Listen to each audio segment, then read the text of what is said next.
شیخ الاسلام حضرت خواجہ قمر الدین سیالوی غازی علیم الدین شہید کی ملاقات کے لیے 2 بار میاں والی جیل تشریف لے گئے، ایک بار شہادت سے پہلے اور دوسری بار جب قبر کشائی ہوئی اور شہید کے جسد اطہر کو لاہور میانی صاحب منتقل کیا گیا۔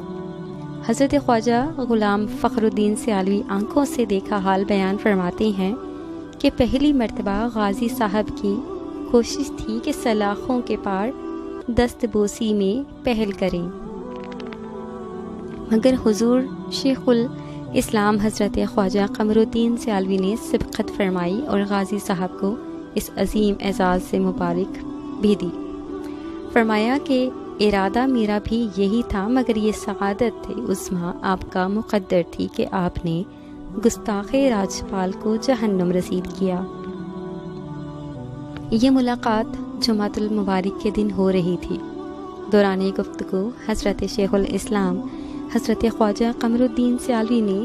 استفسار فرمایا کہ غازی صاحب اس کارنامے سے پہلے کے احوال اور بعد کے احوال میں کیا فرق محسوس کرتے ہیں؟ غازی صاحب نے جواباً فرمایا کہ حضور،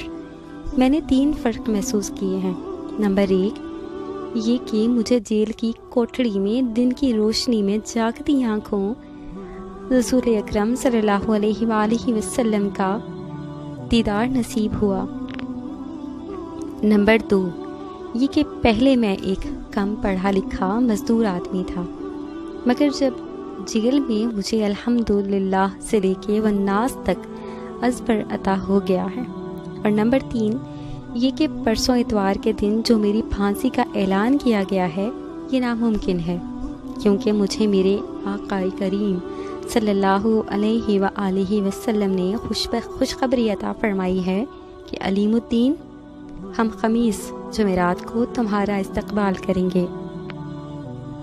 یہ کہتے ہوئے غازی صاحب کا چہرہ مزید دمک اٹھا اور ایک شگفتہ سی مسکراہٹ لبوں پر پھیل گئی۔ اور پھر ایسا ہی ہوا کہ انگریز نے ملک گیر بھرپور احتجاج کے باعث اتوار والی پھانسی کو ملتوی کیا اور جمعرات کو غیر اعلانیہ علمدار آمد کیا گیا اور میاں والی جیل کے احاطے میں امانتاً تدفین ہوئی۔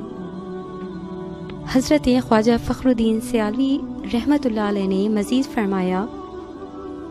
کہ جب قبر کشائی کے موقع پر ہم حضور شیخ الاسلام حضرت خواجہ قمر الدین سیالوی کے ہمراہ دوبارہ زیارت کے لیے پہنچے تو انگریز ڈاکٹروں کی زیر نگرانی قبر کشائی ہو رہی تھی، اور ڈاکٹروں نے نہ جانے کیا سوچ کے اپنے چہرے پر ماسک چڑھا رکھے تھے، مگر بہت جلد انہوں نے ماسک اتار دیے، کیونکہ ایک عجیب سی خوشبو تھی کہ امٹی آ رہی تھی۔ مٹی کو ہاتھ میں لے لے کر سونگھ رہے تھے اور حیران و پریشان ہو رہے تھے کہ یہ نہ گلاب ہے، نہ چنبیلی، نہ مشک ہے، نہ عنبر، یہ نہ جانے کس جہان کی خوشبو ہے۔ اور پھر شہید کے چہرہ تھا کہ حیات نو، حیات جاوداں کا مظہر، تر و تازہ اور منور۔